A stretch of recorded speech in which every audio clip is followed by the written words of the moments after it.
삼성그룹에는요, 옛날에는 구조본부장, 구조본이라는 게 있어서 이학수 부회장이 그걸 맡았고요. 최근에는 미래전략실이라는 게 있어가지고 실 이러니까 뭐 약해 보이는데 실장이 자그마치 기업의 2인자 최지성 부회장이 맡고 있고 차장이 장충기 사장이 맡고 있습니다. 대외적으로는 낮은 직급의 조직인 것처럼 하면서 조직의 2인자, 3인자가 사실상 삼성의 미래전략실을 장악하고 있습니다. 1인자 이재용 부회장은 실제 1인자인지도 잘 모르겠습니다. 근데 여기서 중요한 것은요, 오늘 최지성 그리고 장충기 두 사람은 특검에 출두하고 박상진 삼성전자 사장, 이 사람은 이 성마협회 회장으로서 지금 지원을 해주는 부분에서 관여했고 실질적으로 독일에도 몇 번 갔었죠. 최순실이 만나러요. 근데 박상진 사장이 오늘 특검에 희한한 병명을 대고 출두를 하지 않았습니다. 근데 이 와중에요, 박범계 민주당 의원은 홍한선 전 국민연금 기금운용본부 본부장 딸이 삼성 장학생으로 미국에 유학을 갔다라고까지 폭로를 했습니다. 자, 이 사람 홍한선이라는 사람 국민연금에서 삼성물산과 제일모직이 합병하는 부분을 밀어주는데 혁혁한 공헌을 세웠죠. 당시 최광 이사장의 뜻을 거슬르면서까지 미뤄졌는데요. 이 사람 이렇게 처음에 최광 씨하고 이 양반하고 둘이가 붙어서 나중에 새로 문영표가 장관으로 왔죠. 최광이 이 홍한선이한테 밀려난 꼴이 됐는데 문영표는 결국은 홍한선이 말대로 해주고 그 이후에 국민연금 이사장으로 낮춰서 갔습니다. 월급이 많아서 여기가 더 좋다고 밑에 사람한테 이야기했다라는 창피한 사람 아닙니까? 자, 그런데 홍한선은 자기가 만드는 투자회사에 삼성이 투자를 했다. 딸이 미국 유학을 가는데 삼성이 뒷바라지 했다. 이런 이야기가 있습니다. 지금 삼성하고 이 특검하고는 이제 이 변호인단끼리 서로 간에 이 벼랑 끝 승부를 할 거다라고 이야기를 하는데요. 이번에 이 뭐 재벌가해나 이런 쪽의 이야기를 들어보면 이번에도 삼성이 이길 거다 이렇게 바라봤습니다. 결국은 이재용 부회장은 불구속으로 수사받고 나중에 뭐 집유나 벌금 좀 나올 거고, 그 다음에 장충기는 구속될 거고, 박상진은 뭐 구속될 가능성이 있고, 최지성은 구속이 안 되고 불구속될 가능성도 있고, 잘하면 최지성이 구속될 거다 이렇게 이야기를 합니다. 근데 오늘 노승일은 국정조사 청문회에 나와가지고요, 노승일이 옛날에 이 사건의 배후에 삼성이라는 엄청난 조직이 있고 거기와 자기가 싸워야 된다고 이야기를 했죠. 저는 노승일의 말을 충분히 이해를 합니다. 자, 노승일은 이 정유라와 관련해서 이 훈련보다도 여가 시간이나 그냥 놀기에 더 즐겼는데 승마가 어차피 사람이 20, 말이 80 아니냐 이러면서 220억짜리 컨설팅 계약과 관련해서 삼성에 대해 최순실이 갑이었다라고 이야기를 하고 있습니다. 결국 최순실을 위한 정경유착 방식을 독일의 승마지원이라는 은밀한 방식으로 하는데 이렇게 동의를 해줬다 이렇게 봐야 될 것 같은데요. 오늘 노승일이 이렇게 삼성보다 최순실이 갑이었다라는 부분에 대해서 뭐 누리꾼들이 잘 말했다고 격려도 한다 이러는데요. 이미 특검은 이번 사태의 핵심이 박근혜 대통령의 부탁에 따라 독대했죠. 이재용이 최순실과 정유라를 특혜 지원했고 여기와 맞물려 국민연금이 삼성물산 제일모직 합병에 찬성해서 이재용 경영권 승계를 도와주는 일종의 거래가 이루어졌다 이렇게 보고 있는데요. 최지성이나 장충기는 여기에 깊숙이 관여했고 사실상 뭐 구속 처벌돼야 되고 결국 이재용이 승인해 주었을 거라고 보는데요. 이 부분에 있어서 특검이 진정으로 제대로 된 수사를 하는가는 이재용 구속 여부에 있다고 봅니다. 근데 저는 한국 사회에 참 환멸을 느끼는데요. 보수 진영에서는 마치 무슨 삼성이 건드릴 수 없는 성령인 것처럼 삼성을 대합니다. 기업의 활동에 대해서 정부가 돈을 뜯으려 했다고 이 사건을 바라보는데요.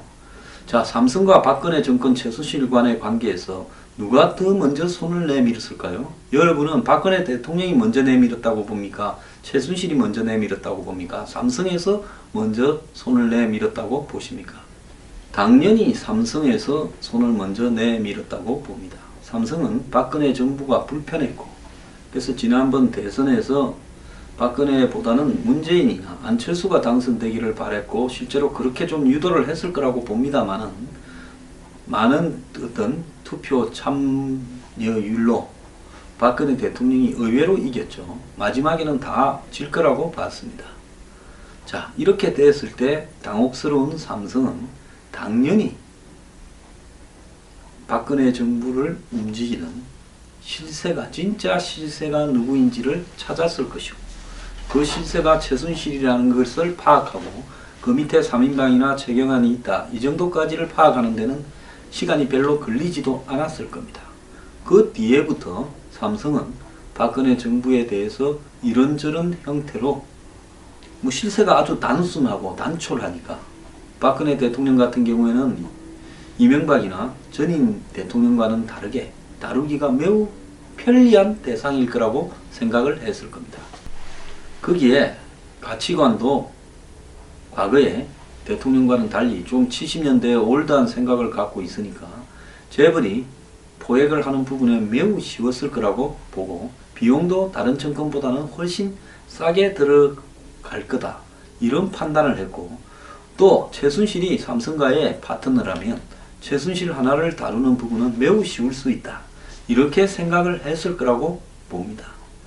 그래서 삼성으로서는 이건희 회장 유고 이후에 가장 중요한 문제가 결국은 이재용의 기업 승계고, 이재용이 불행히도 이건희 회장의 지분이나 이런저런 부분들을 넘겨받아서 하려고 하면 상속세가 엄청나게 나오고 증여세가 엄청나게 나올 건데, 이건희 회장의 사망 발표 이전에 모든 이 그룹 내에 사실상 장악을 마무리를 하려고 하면 자신의 지분이 좀 많은 회사와 그룹의 핵심적인 축인 삼성전자를 또 지배하는 삼성물산에 대한 지분을 강화할 필요가 있었을 거고, 그래서 제일모직과 자신이 지분이 많은 제일모직과 삼성전자에 대한 지배력이 높은 삼성물산을 합병해서 제일모직 한 개가 삼성물산 주식 3개를 소유하도록 하면 자신의 삼성전자에 대한 지분율이 매우 높아지는 이런 일을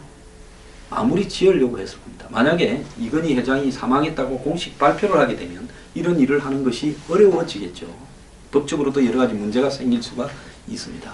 이 일에서 국민연금이 삼성물산 지분 10%를 가지고 있으니까 저항하거나 반대하는 주주들을 진압하는 데는 국민연금이 동의를 해주면 가장 좋겠다라는 입장에서 국민연금을 끌어들였고, 그 대가로 두 재단이나 최순실의 승마 지원 등으로 마무리 지을 수 있다면 그것이 매우 해피했을 겁니다. 과연 이것뿐일 것인가?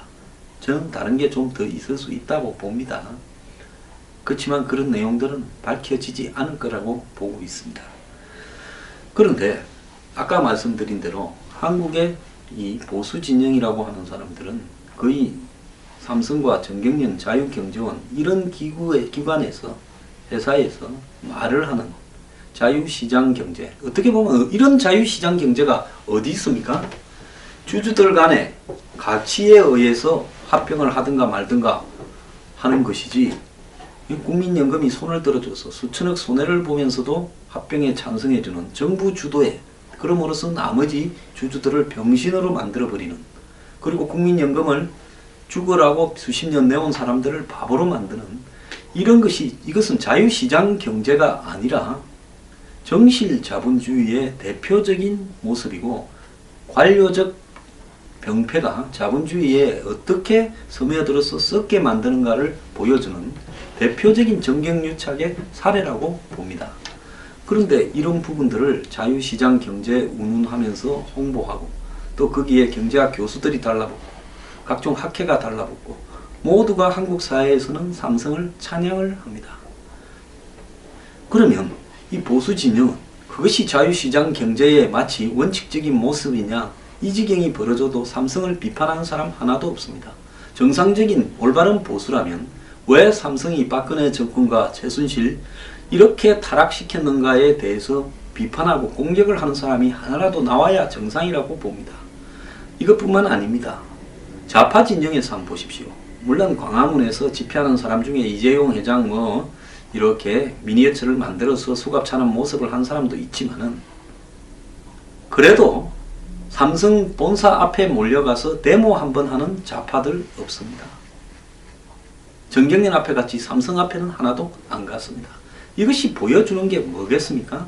한국의 야권이나 제야나 진보라고 불리우는 사람들도 결국은 삼성이라고 하는 거대한 산맥 앞에서는 말 한마디 하지 못한다. 제가 노무현 정권은 삼성공화국이었다. 노무현 정권의 2인자로서 지금 거덕으로 대선 후보까지 자동빵으로 온 문재인 후보가 과거에 삼성과의 유착을 사과하기는커녕 삼성개혁 과정을 특별히 지켜보겠다라고 위선적으로 말을 한 부분을 국민들 앞에 사과해라, 이렇게 말을 한 적이 있습니다. 문재인 후보는 삼성과의 관계에서 자신은 마치 아무 일도 없었던 것처럼 경제정의나 경제민주화를 말할 것입니다. 민주당의 몇몇 국회의원들은 이 한국의 대기업의 부패와 정치적 어떤 유착관계에 대해서 비판을 할 것입니다. 그런데 지극히요, 이 개인화되고 개별화된 비판으로 끝나버립니다. 총체적으로 한국의 역대 정권들을 매수해서 자신들에게 유리한 방향으로 끌고 가면서 그 대가가 뭐겠습니까? 경제개혁을 막고 있는 것이고, 기본적으로는 뇌물 주는, 뇌물 받는 정치인들을 처단하기 위한 정치개혁을 막는 겁니다. 한국에서요, 저는 삼성의 문제를 그냥 건너뛰어서 정치개혁이나 경제개혁이 될 거라고 보지 않습니다. 노무현 정권이라는 한국에서 가장 왼쪽에 있는 좌파 성향 정권이 등장했음에도 이미 대통령 선거운동 단계부터 구워 삶아서 그들의 앞잡이로 만들어버리는데, 다른 어떤 정권, 우파 정권이나 중도 정권이 탄생한들 삼성에서 자유롭겠습니까? 절대 자유롭지 못하고요, 이번과 같은 꼴들이 반복될 겁니다. 2007년 대선에는 어떤 일이 있었습니까? 김용철의 삼성 비자금 폭로가 있었습니다. 그때도 삼성이 대선을 좌우를 했습니다. 자, 이번에 또 삼성이 최순실 게이트를 통해서 정권을 탄핵시켜 버리는데 주도적 역할을 했습니다. 이번에 최순실 박근혜 게이트의 핵심은 삼성의 박근혜 정부에 대한 포획 과정, 뇌물을 써서 장악하는 과정에 드러난 게이트라고 보는 것이 이 본질일 거라고 봅니다. 그럼에도 불구하고 좌파 진영에서 누구도 이 문제의 본질을 제대로 지적하고 있지 않습니다. 문재인 후보 나중에 벼락 떨어질까봐 선제적으로 삼성 개혁 과정을 지켜보겠다. 누가 개혁을 하는데요? 내가 대통령이 되면 삼성을 철저하게 해체하겠다라고 말을 해야지.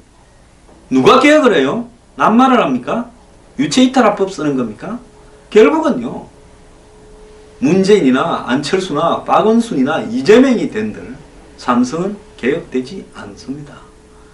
왜 저보고 특정 기업에 그렇게 적대감을 가지냐고요? 저 적대감 안 가집니다. 삼성이라는 회사가요, 훌륭하게 더 성장하기를 바랍니다만은 거기에 그룹 상층부에 있는 몇몇이 정치를 통해서 얼마나 쉽게 재미를 보고 우리가 세계적인 기업으로 커가는데 도움이 되는가를 너무 맛을 봐버려가지고, 중이 고기 맛을 보면 땀장을 넘는다라는 말이 있듯이 한마디로 정치 맛을 봐버려서 굉장히 싸게 엄청난 이득을 보고 있다라는 이 대목에 있어서 삼성은 자유롭지 못할 거고 앞으로도 그게 안 된다고 봅니다. 그렇다면 따끔한 한번 맛을 봐서 다시는 정치 근처에 가지도 말고 우리는 우리의 기술 개발과 혁신과 이런 걸로 살아가야 되는데, 거기에 집중해야 되는데 부득이 그렇게 되지 않을 겁니다. 그러면 삼성이 저렇게요, 오만방자해지고 현실을 갖다가 부정하게 된 이유, 이쯤 되면 크게 반성을 하고요. 그룹 차원에서 앞으로 우리 보고 돈을 달라지만 우리는 이런 자리 하나 어디도 안 주겠다. 국민 앞에 정말 사과한다라고 해도 시원찮을 건데 지금 삼성이 국민 앞에 사과를 이번 사태와 관련해서 하나라도 했습니까? 비트나 버이 말 처분했니 뭐니 거짓말이만 냈다 지금 하고 있는 거죠. 자, 결국 이것은 국민의 몫이란 겁니다. 아직도 국민 상당수가요.